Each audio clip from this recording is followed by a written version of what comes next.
salah satu negara dengan tingkat inovasi terendah. Kan kita di pendidikan itu mau dicetak menjadi pekerja. Ya.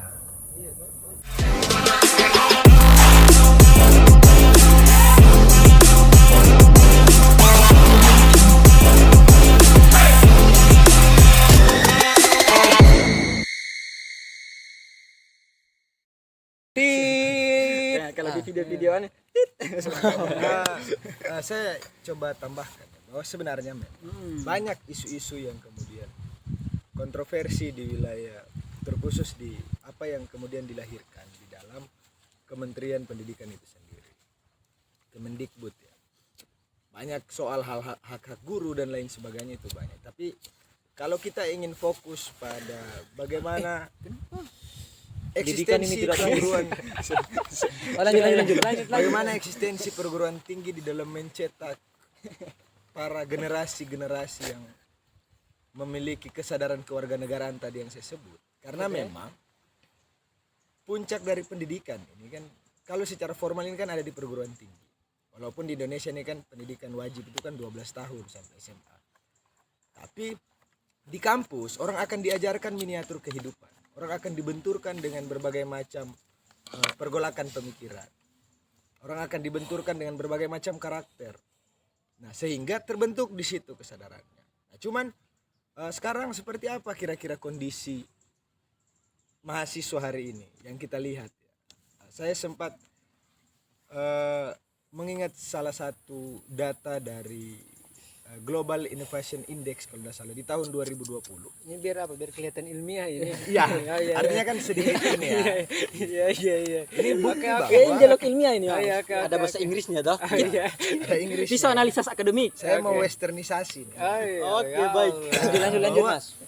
Indonesia itu menjadi salah satu negara dengan tingkat inovasi terendah. Betul. Dia hanya di atas negara Kamboja. Jadi kita kalah dengan negara-negara lain di Asia Tenggara. Kok kenapa tingkat inovasi kita lemah? Nah, kalau kita cek lagi, kenapa kemudian Nadiem Makarim mencoba membuat gebrakan ya, yang menurut dia mungkin gebrakan di dalam sistem pendidikan terkhusus di perguruan tinggi, bahwa mungkin memang fakta sistem pendidikan kita memang tertinggal kurang lebih 120-an tahun dari negara-negara lain. Negara lain ini negara siapa? Ini perlu di dunia barat. Ya, secara metode pendidikan. Nah, ini yang kemudian dipaksakan untuk mengejar ketertinggalan sebenarnya. Tapi ada satu sisi yang dilupa tadi, seperti yang dijelaskan oleh Mas Kadim ini. Mas Al. Al Kadim. Al Mukadim. Ada ketidakruntutan dari sistem itu.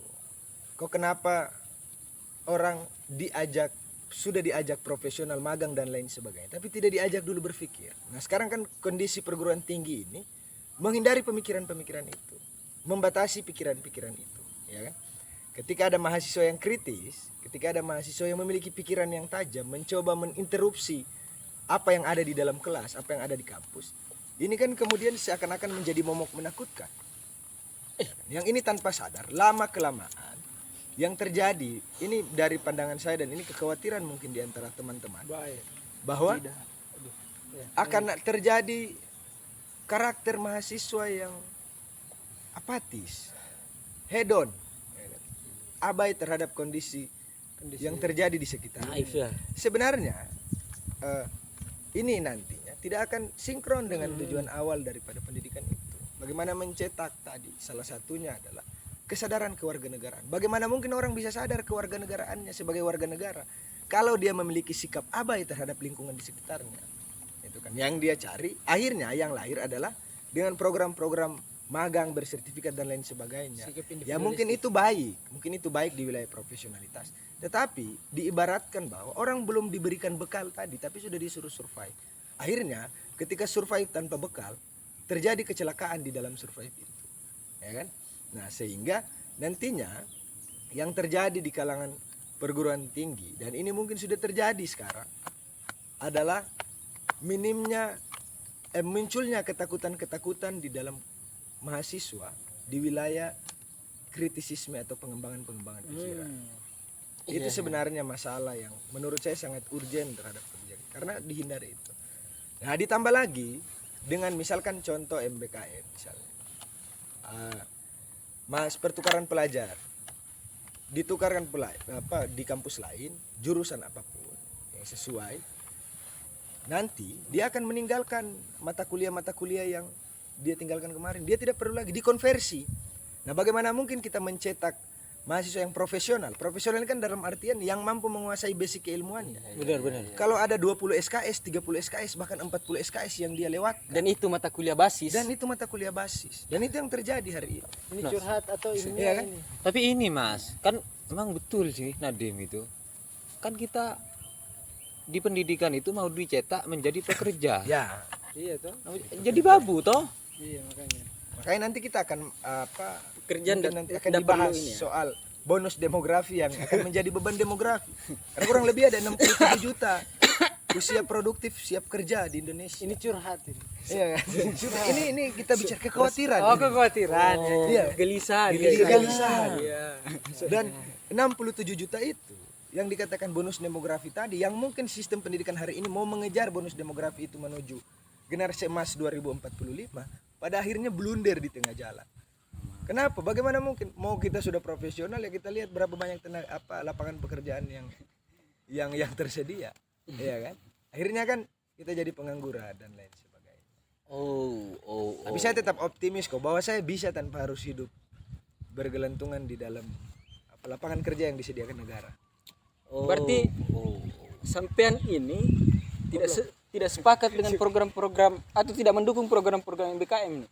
Jangan begitu, Mas. Ideal, di dalam idealnya MBKM bagus, tapi dalam realisasinya ternyata tidak. Nah makanya Ada tidak sesuai. yang mau kita arahkan ini kan sebenarnya dudukan soal apakah hari ini problem akar pendidikan di Indonesia itu sudah selesai atau belum, kan begitu.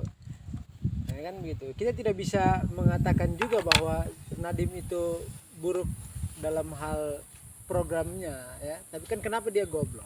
Karena itu akar pendidikannya itu tidak dijawab, malah buat yang lain. Nah itu yang jadi soal. Kan bukti realnya adalah mahasiswa baru misalnya ketika orang masuk kuliah dan maba ya kan masih gelagapan soal pendidikan, soal bagaimana seharusnya dia berlaku di dalam, kan gelagapan semua itu. Akhirnya apa, pergi pada situasi yang cenderung individualistik, kembali pada cuma sebagai pelajar kan, belajar kan gitu. Nah, padahal kan tidak, ya kan? Masuk kelas kupu-kupu. Ya, saya pikir harus mulai sekolah jam 5 subuh ya. Ya Allah. Pagi ya. Ya Allah, ya Allah. Gelap ya. Masih siang kok gelap ya. Ya Allah. Ya kalau Anda mau kritik soal daerah Anda di-cut dulu. Nanti ya di bab lain ya. Sabar. Kita tahu itu memang gubernur agak lain cuman ya. Mas, tenang. Iya. Mulut tidak boleh lebih cepat Dari dari pikiran. Iya, oke. Oke. Ya Allah. Ini udah mulai masuk ke inti ya. Masuk ke inti. Coba. Pengantar terlalu panjang ini. Wah, pengantar ini bukan mukodimanya Ibnu Khaldun, Mas. Iya, Jadi iya, bukan panjang-panjang. Iya. Jadi udah mulai masuk ini, teman-teman. Tidak, kau punya pandangan dulu. Dari tadi kau bicara seolah-olah seperti moderator ini. Pandanganmu seperti apa? Jangan coba lari dari ini ya. Lari dari kenyataan ya Mas ya. Oke. Jadi seperti ini ya. MBKM itu kan Merdeka Belajar Kampus Merdeka, yang mana di dalamnya dia memuat berbagai program di situ. Ada PMM, pertukaran mahasiswa merdeka, kemudian ada magang bersertifikat dan lain semacamnya. Cuman saya lihat di sini memang kebijakan ini mengarah kepada mahasiswa itu dia diarahkan untuk menjadi tenaga pekerja. Nah itu tuh yang kelirunya. Makanya tidak sinkron kan ketika dikaitkan dengan tujuan pendidikan yang awal itu. Kita mau dicetak jadi babu, jadi pekerja. Dia dimagangkan di tempat-tempat seperti itu. Bahkan terkadang ada penindasan di situ. Dia digaji tidak seberapa, tidak sama dengan karyawan lainnya. Tapi eksploitasi. Tapi dia dipekerjakan kemudian dengan secara kasar seperti itu. Dengan dalih bahwa kamu di sini tempat belajar. Tidak digaji dengan secukupnya dan lain semacamnya. Di situ tuh. Kemudian masuk ke itu tadi gini. Program ini dia bisa diambil kan kurang lebih 3 semesteran itu. Jadi saya ngambil program yang satu itu 1 semester, program yang lainnya 1 semester dan lain semacamnya. Nah, program ini kemudian dia hanya memberikan waktu selama itu kurang lebih 1 semester. Mana mungkin 1 semester itu dia bisa menjadi ahli dan profesional di bidang itu. Sedangkan lulusan SMK saja yang fokus di situ, sekolah menengah kejuruan selama 3 tahun kurang lebih, ketika dia lulus outputnya tetap jadi pengangguran. Apalagi yang cuma 5 bulan ini. Kan seperti itu. Artinya kan buntu juga ujung-ujungnya. Prematur ya. Prematur banget. Nadimnya. Iya, kebijakan dari Nadimnya ini. Iya iya. Nah kayak gitu. Oke. Nah itu teman-teman. Oke. Nah, jadi emosi saya. Tenang. Tertib ya. Tertib. Itu. Ya Allah. Soalnya kenapa? Saya begini, saya coba ini sedikit ya. Soal pendidikan itu kan harusnya memanusiakan manusia kan gitu. Memanusiakan manusia itu kan manusia harus dibuat pergi kepada keadaan yang seharusnya, yaitu perasaannya diperhalus, kemudian pikirannya dipertajam kan gitu. Pendidikan kan di situ. Nah, apakah hari ini kita sudah berada di situ kan gitu. Mungkin masyarakat Indonesia jumlahnya banyak kan begitu. Jumlahnya ya lumayan lah ya masyarakat Indonesia ini secara umum ya. Banyak kan. Nah, tapi di segi intelektual kan gitu, orang-orang intelektual atau cendekiawan itu kan sedikit sekali jumlahnya gitu. Sangat minim. Ya kan? Nah, itu yang mau kita lihat lebih dalam lagi sebenarnya. Nah, apakah Nadiem ini dia dari apa yang sudah dibuat sudah mengatasi akar daripada problem pendidikan ini berapa persen kan begitu. Nah, itu yang mau kita lihat, sehingga soal nanti kita bisa bandingkan dengan misalnya pendidikan yang dibangun di organisasi ekstra kampus. Ya di Omek ya. Nah ini udah mulai masuk ini teman-teman ke intinya. Soalnya di Omek itu rata-rata itu memang pendidikannya itu difokuskan kepada pendidikan manusianya. Nah, kan? Kementerian Pendidikan ini kan harusnya juga mengarah ke sana. Ya harusnya ya. Kan gitu. Karena apa? Orang yang bisa dibandingkan orang yang pulang dari agenda Nadiem itu aja, MBKM itu apa ya, itu ya, magang itu bisa dibandingkan tingkat kecerdasannya sama teman-teman yang hidup di Omek misalnya. Nah itu kan bisa dibandingkan tuh tingkat kecerdasan. Soal pekerjaan itu nanti lah kan gitu. Orang kalau sudah Cerdas. sudah tajam pikirannya, sudah halus perasaannya, insya Allah dia bisa kerja di mana-mana lah kan begitu. Dan pekerjaan itu kan ya bisa lah nanti ya. Tentu itu juga nanti jadi salah satu poin penting dalam tata kelola pemerintah kan Ya begitu. tugas lain dari Ya, pemerintah tugas itu. lain. Akan tetapi yang mau kita lihat kan inti daripada pendidikannya itu. Makanya Omek itu sebenarnya salah satu antitesa dan begini ya, saya coba bagi dua ini. Kalau pendidikan hari ini kan gitu, di terutama di perguruan tinggi atau di sekolah atau di SMA SMP dan lain-lain itu, kamu berkualitas baru kamu tampil di depan kan gitu. Sementara di organisasi ekstra kampus enggak gitu. Kamu tampil di depan baru semua orang menilai kamu berkualitas atau tidak. Nah itu bedanya. Nah pendidikan kan mestinya begitu. Biarkan kasih ruang ke semua orang untuk tampil. Biar ketika dia tampil dan dikritik banyak orang, pasti dia punya hasrat untuk berkembang lebih jauh kan gitu. Hasrat untuk belajar lebih dalam kan begitu. Nah itu yang mau kita lihat. Makanya kegagalan Nadiem di situ dalam membaca akar daripada problem pendidikan. Kalau saya melihat problem pendidikan soal kualitas manusianya. Benar. Oke. Kualitas manusia ini bukan soal kualitas dia menguasai disiplin keilmuannya, bukan, tapi soal dia mengelola apa yang sudah ada di dalam dirinya, kecerdasannya, perasaannya ini kan semua yang sudah sudah kalau bahas Hanif ya, sudah ada. Sudah Bawaan sudah fitrah. iya bawa Fitrah. Fitrah itu, ya fitrah. Kalau Fitri mantan ketum saya ya. Ya oke. Ya Allah. Ya lanjut. Nah itu maksudnya. Berarti yang tadi itu tet. Ya Allah. Yang itu maksudnya itu yang mau kita lihat kan begitu. Iya. Ya walaupun Omek sekarang juga agak begini ya, maksudnya ya agak oleh. Ya, cuman kan kita mau lihat sistem pendidikan yang dibangun. Nah ini makanya Mas, Nadiem versus Omek ini. Iya.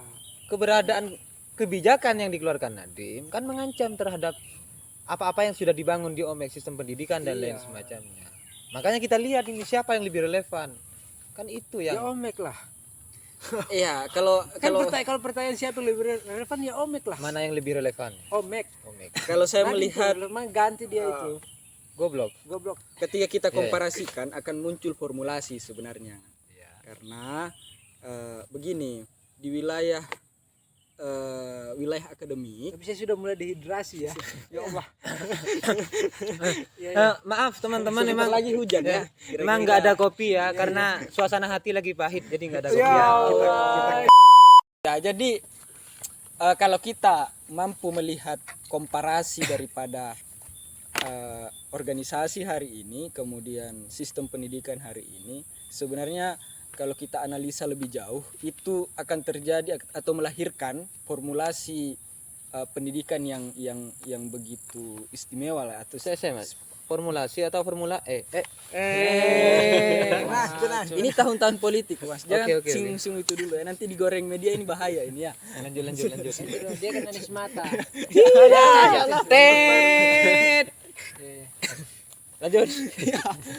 Iya, kalau kita melihat lebih jauh, kita akan melihat bagaimana kemudian ketika dua ini dia bisa berjalan beriringan Apa antara siapa ini? antara sistem pendidikan yang dibangun oleh sistem kebijakan hari ini, kemudian apa yang selama ini coba diwujudkan oleh organisasi Ekstra.